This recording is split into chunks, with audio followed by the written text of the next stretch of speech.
majelis juga tidak salah menafsirkan pasal, dan sebetulnya pada pokoknya bahwa salinan dokumen yang dikelola oleh KPU itu belum diserahkan kepada Andri. Pada pokoknya di situ, betul ya? Ibu, betul ya? Oke, terima kasih. Kemudian kepada pemohon, di dalam permohonan disebutkan bahwa setiap catatan autentikasi atau dokumen pendukung terkait pasal tersebut yang tersimpan sebagai status negara. Dalam pengertian yang saudara pahami, apa saja tuh catatan autentikasi atau dokumen pendukung terkait dengan ijazah? Bisa dijelaskan agar nanti termohon juga bisa menjawab secara utuh. Oh, yang diminta inilah 1, 2, 3, 4, 5. Itu silakan. Apa saja yang disebut dengan hal tersebut?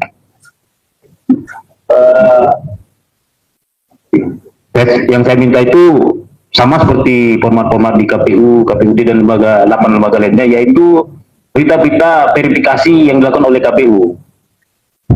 Verifikasi, misalnya apakah salinan ijazah ini sudah dicek ke instansi penerbitnya atau belum, terus semacam checklist kapan ini diupload dokumennya, kapan diterima dokumennya, terus yang terpenting ada serah terima dokumen, siapa pemberinya. Itu menjadi penting bagi kami untuk sebagai dasar keabsahan ijazah yang kami mintakan di poin 1 dan 2. Serah terima antara siapa dengan siapa? Antara KPU dan pemilih jajah. Pemilih jajah. Dalam hal ini Jokowi, yang diwakili oleh mungkin tim suksesnya atau siapanya gitu. Jadi partai pengusung ya. Iya. Jadi bukan Jokowi ya, karena kita tidak mengenal calon persoalan. Iya. Jadi serah terima dokumen KPU dengan partai pengusung. Iya. Itu ya. Iya. Tadi yang kedua saya masih kurang jelas, teman-teman. Jadi Anda yang dimasukkan dengan dokumen itu adalah seluruh berita acara verifikasi yang dilakukan oleh KPU. Seluruh. Anda tidak tahu itu apa. Jadi nanti bisa dicek, dilihat di undang-undang. Kedua, serah terima dokumen tersebut dari partai pengusung kepada KPU. Itu yang diminta tuh. Buat Anda dipahami ya. Ya, yang ketiga tadi apa? Ini terkait sebenarnya tidak, tapi kedua bisa ulang lagi. Atau cukup dua saja? Saya rasa cukup nih, Bu. Dua ya? Oke, jadi dengan demikian bahwa permohonan tersebut adalah salinan dokumen ijazah atas nama Joko Widodo untuk pencalonan Presiden Republik Indonesia periode 2014 sampai dengan 2019 yang diarsipkan di Andri. Salinan dokumen ijazah atas nama Joko Widodo untuk pencalonan Presiden Republik Indonesia periode 2012-2024 yang diarsipkan di Andri. Ketiga, berkas-berkas verifikasi yang dilakukan oleh KPU. 4. Serah terima dokumen dari partai pengusung kepada KPU. Ya. Itu ya? Ya. Itu yang diminta. Jadi perbaikan terhadap hal yang masih belum jelas, apa yang disebut dengan kata potensi dan belum biar nanti tidak salah tafsir kalau ada mediasi dalam suatu putusan. Baik ya? Baik ya? Baik, begitu. Tes. Halo. Ya, tes. Oke. Saya langsung terima kasih Ketua. Saya yang pertama, bahwa ini adalah sidang pertama sesuai dengan hukum acara. Itu sidang pertama itu sebenarnya hanya kita memeriksa legal standing, urutan waktu, dan kewenangan relatif atau kewenangan absolut. Kan di situ. Tapi juga berlaku rumus asas sidang kita, sidang KIM itu cepat, cara sederhana, biaya murah. Kayaknya ini karena mungkin ya, tapi biasa aja sih saya, karena ada juga beberapa sidang cepat nih. Biasanya udah selesai nih, karena apa itu tadi legal standing dilihat tadi udah pada ini. Ini udah mau masuk ke substansi malah, udah ngomong-ngomong aja tapi it's okay lah, itu nggak masalah. Jadi di situ ya biar kami juga nggak salah nih dalam melaksanakan hukum acara gitu loh, kalau ada loncat. Nah saya bertanya ini menyangkut supaya cepat sidang kedua. Sidang kedua itu adalah kalau dia informasi dikecualikan sidangnya tertutup. Kalau di informasi terbuka ada mediasi, tetapi dengan jelas dan tegas termohon itu menyatakan informasinya tidak dibasahi. Betul termohon? Ada goyang-goyang nggak? Kali ini berubah. Karena kalau dia informasi yang dibasahi berlaku rumus pasal 6. Nah kita nggak ngomong itu tuh. Nah sidang keduanya gimana? Itu yang saya juga pengennya cepat ya. Sidang kedua apa gimana gitu. Tapi itu tidak dibasahi. Maka tadi teman-teman majelis mempertanyakan itu. Itu ya pemahamannya dulu ya. bergambar lah, apalagi kalau ngaku kebijakan publik dan pakar-pakar hukum. Soalnya ada pakar-pakar hukum juga. Kan dulu kita belajar juga dari yang pakar-pakar hukum yang sedang ada di belakang itu kan. Itu. Jadi itu ya. Jadi jelas nih informasinya tidak dikuasai. Atau kalau tidak dikuasai ini ya masih bahasa Indonesia aja langsung ya. Ini bisa nggak ada nih. Tapi kalau informasi dikecuali kan HP-nya ada, cuma saya nggak mau ngasih. Ini yang mana nih? Udah 15 menit loh, kali aja goyang-goyang nih. Tidak dikuasai ya. Ini direkam loh. Yang kedua jelas menyebutkan sudah koordinasi atas nama lembaga nih. Atas nama lembaga artinya Andri ya. Siapapun orangnya saya nggak tahu. Mempertanyakan, menjawab tadi di cross check juga dengan anggota majelis siapa nih yang dimaksud badan publik, jelas dengan tegas disampaikan itu ada rekamannya loh itu. Oke ya, clear ya. Saya nggak nyebut tapi dari saudara yang tadi menyebut. Jadi informasinya tidak dikuasai, tapi yang menguasai adalah yang tadi disampaikan. Betul? Bergerak lagi nggak nih? Nggak, kadang-kadang suka gerak-gerak deh pernyataannya. Ini harus didengar juga oleh pemohon. Ini jelas kan logika hukumnya kan biar ketemu nih. Ya kan? Ini orang hukum lagi nih. Lalu sebutkan kalau ini menyangkut teori karena kayak yang disebut arsip statis tadi kan ada pertanyaan dari pakar pejabat publik. Sebenarnya kalau saya harus menyerahkan berupa arsip berapa lama sih? Kan ada 2014-15. Nah, yang tadi tolerir yang saya tangkap yang 2014 itu. Ya, maksudnya kita yang saya tangkap. Kalau yang 2024, alhamdulillah masih sedikit gitu. Itu sebenarnya batasan waktunya menurut saudara, meskipun sebenarnya cuma saya tanya aja. Karena ini pernyataan harus direkam. Berapa lama itu? Kan tadi ada pertanyaan yang sebelum-sebelumnya gimana tuh? Bukan hanya masalah yang ini, masalah yang sebelumnya gimana tuh? Apa saudara selaku lembaga publik ini minta, kan punya hak untuk minta, maksudnya mau minta untuk sebagai hasil itu karena nama jabat saudara. Terima kasih, Majelis Izin.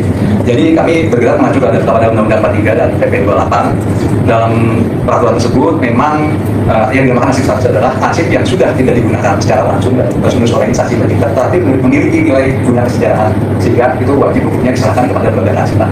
Nah, dalam pengelolaan arsip yang masih digunakan oleh instansi pencipta itu ada dalam Undang-Undang Kearsipan itu disebut sebagai jadwal retensi arsip. Jadi jadwal masa penyimpanan arsip. Jadi kebetulan kami sudah cross check untuk jadwal retensi arsip di KPU itu sebenarnya kurang lebih 2 tahun untuk masa aktif dan 3 tahun untuk masa inaktif. Tetapi sebelum diserahkan kepada lembaga kearsipan dari pihak instansi pencipta arsip itu akan melakukan proses verifikasi dan penilaian. Oke, saya potong ya. Ya. Konkret karena menyangkut permohonan nih. Konkret aja saya. 2014-2019 berarti itu yang 2 tahun. 5 tahun, di total 5 tahun. Enggak, harus jadi diserahkan 2 tahun untuk di unit yang memang melakukan proses, 3 tahun untuk di unit yang melakukan proses pemilu, kemudian 2 tahunnya lagi di unit kearsipan di KPU, baru setelah total 5 tahun itu akan di. Oke, 2000 katakanlah 2019, saya ini orang di luar hukum. 2019 berarti tambah 5 ya. Pemahamannya begitu nggak? 2019 izin apabila dalam masa retensi yang terakhir itu ternyata masih ada sengketa hukum ataupun urusan yang belum selesai, kebetulan memang di 2019 itu petahana mengajukan kembali menjadi presiden sehingga dari pihak KPU menunda untuk pencalonan ke nasional yang kami juga seperti itu. Jadi udah toleransi, makanya kan ada juga tanggapan Islam yang 2014-2019 tambah 5 lah gitu hitung-hitung dulu.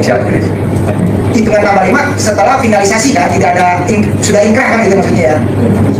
Masuk harus menyerahkan KPU dalam hal ini kepada Andri, benar nggak begitu? Atau gimana Majelis? Jadi dimulai hitungan retensinya setelah kegiatan itu berakhir atau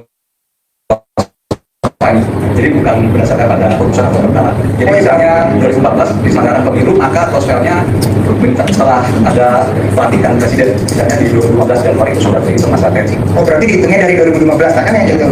2015 kurang lebih tambah 15 ya, tambah 5 tahun gitu ya. Siap. Oke, itu yang 2014 juga belum diserahkan ya? Belum ada di karena tadi kan jangan lihat orang yang sama, jangan saya kan bicara sistem. ya.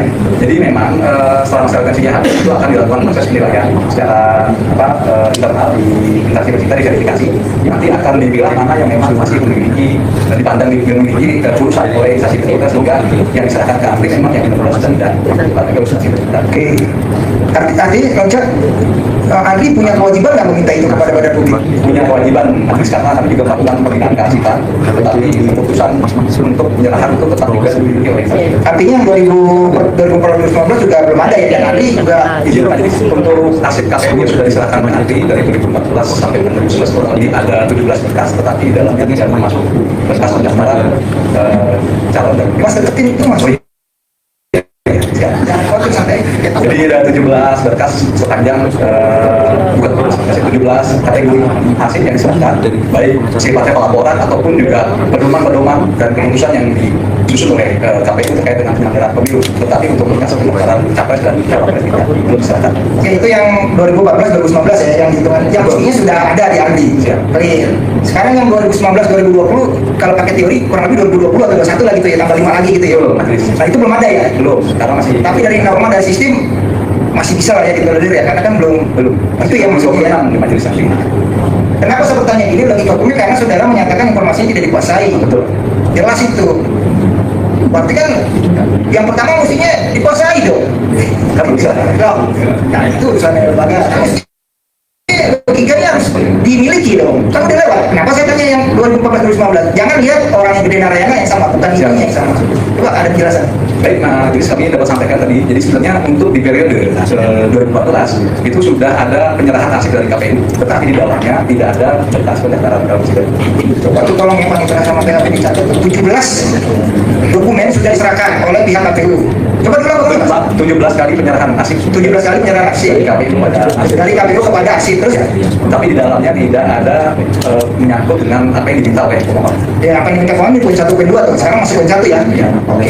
Karena di sidang pertama cukup sekian. Siap, Majelis. Jadi persidangan ini akan menentukan akan berlalu kemana.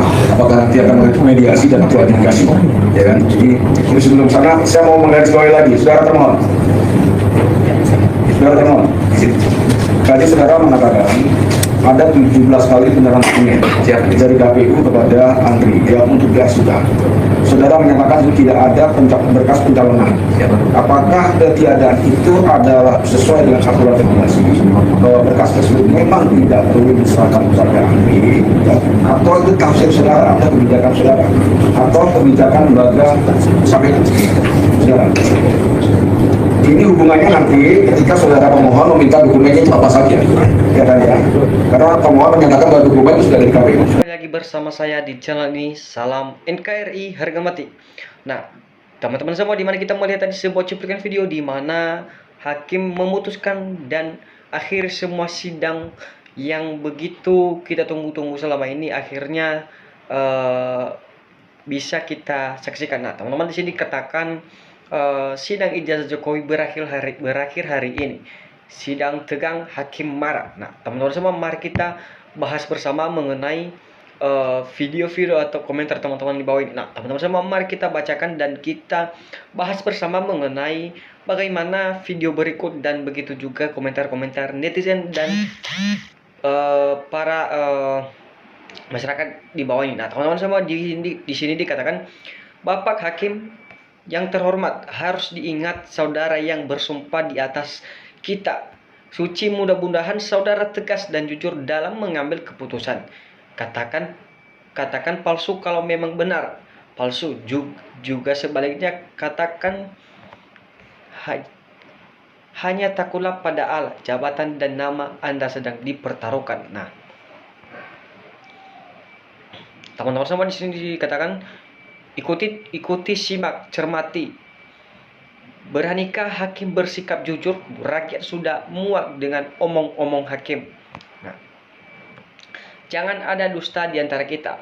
Nah, jujurlah saudaraku, jangan ada manipulasi, biar jelas-jelas saja. Semoga sesuai harapan netizen dan pada para masyarakat semua. Nah, tolong Pak Presiden RI Prabowo, tegakkan hukum biar rakyat makmur. Terima kasih, saya bersyukur. Jangan cuman hangat-hangat tahi ayam mereda gejolak rakyat, ujungnya para pejuang keadilan dan kebenaran masuk penjara, tersendral dinasti Mulyono. Nah, teman-teman semua, di sini dikatakan dalam sebuah komentar, Pak Hakim yang terhormat, hadirkan Pak Jokowi sambil membawa ijazah aslinya agar adil dan di mata hukum dan di hadapan Tuhan. Nah, ingatlah, orang yang membela orang lain dengan mati-matian padahal sudah tahu orangnya yang belanya salah. Nah, maka di akhirat kelak berada dalam satu tempat dengan orang yang dibelanya, mauzibillah. Nah, teman-teman semua, di mana kita melihat tadi cuplikan video begitu sangat menarik, di mana debat panas atau hakim marah besar terhadap isu sebelumnya yang kita dengar dan kita tonton di video-video berikut ini. Nah, teman-teman semua, akhirnya semua bisa satu persatu bisa kita dengar keputusan. Nah, teman-teman semua, di sini dikatakan ini sidang gugatan transparansi publik berkas ijazahnya Jokowi, bukan sidang ijazah Jokowi. Nah, Pak Hakim ingat hidup tidak akan 1000 tahun. Kita akan kembali ke Sang Pencipta, akan diminta pertanggungjawaban atas keadilan yang kita perbuat selama ini. Ingat, nepalkan wahai hakim, Anda harus jujur demi kebenaran NKRI.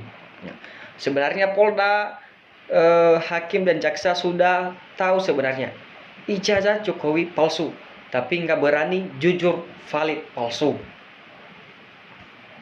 Nah, semoga Bapak Hakim Saldi Isra diangkat oleh Presiden Prabowo menjadi Ketua Mahkamah Agung atau Ketua Mahkamah Konstitusi demi NKRI ini. Nah, hakim harus jujur sesuai fakta-fakta di persidangan. Semoga hakim memiliki. Nah, teman-teman semua, di sini dikatakan dalam sebuah komentar netizen atau masyarakat kita, di sini dikatakan diduga palsu berlarut-larut, maka hakim wajib menghadirkan Jokowi sambil membawa ijazah aslinya yang dimiliki. Nah, ini sidang gugatan. Jika hakim itu orang beragama, maka mereka takut akan Tuhannya. Dengan demikian mereka hakim akan berlaku jujur. Tapi apabila hakim takut sama Jokowi dan buzzer-buzzernya, maka sesungguhnya Allah akan menuntut semua kesalahan mereka. Hakim lebih baik jujur dan amanah daripada azab. Nah, itu nyata, jangan takut sama manusia. Pembohong pasti kena laknat dan terhina. Taatlah para penegak hukum kepada Tuhanmu. Nah, rakyat ingat, hakim itu wakil Tuhan, maka keputusannya dipertanggungjawabkan di hadapan Tuhan. Nanti di akhirat rakyat minta, kalau palsu katakan palsu, kalau asli katakan asli. Nah, mudah-mudahan hakim tidak terpengaruh, jujur, adili demi rakyat. Kalau tidak jujur, siap menerima karmamu yang akan datang. Nah, ingatlah, hakim harus jujur, biar rakyat nggak mau murka. Ijazah Joko selalu di KPU asli pasti juga, supaya kita tahu semua. Nah, karena Roy Suryo dan CS-nya berjuang untuk semua itu, jawabannya sudah jelas untuk negara, bangsa, dan anak-anak bangsa di kemudian hari. Nah, ke depan agar hukum dan keadilan tidak salah sasaran lagi. Nah, teman-teman semua, di sini dikatakan lagi, semoga cepat berakhir urusan ijazah. Apapun keputusannya, rakyat menerjir pada sulit kecikik. Banyak kali pejabat pakai dokumen palsu, ijazah atau apapun itu untuk jadi pejabat. Nah, kalau hakim tidak ya kita menepalkan saja karena dapat gaji dari uang pajak rakyat. Nah, teman-teman semua, marilah kita bersama-sama untuk bersatu untuk membongkar sebuah kepalsuan tersebut. Nah, teman-teman, di sini dikatakan dalam sebuah komentar masyarakat kita, kalau pembohong tidak perlu dihormati. Kalau ijazahnya palsu, langsung saja tunjukkan di mukanya, ini ijazah palsu, selesai. Nah, segitu se-Indonesia masih kalah sama satu orang. Mau jadi apa negara kita ini?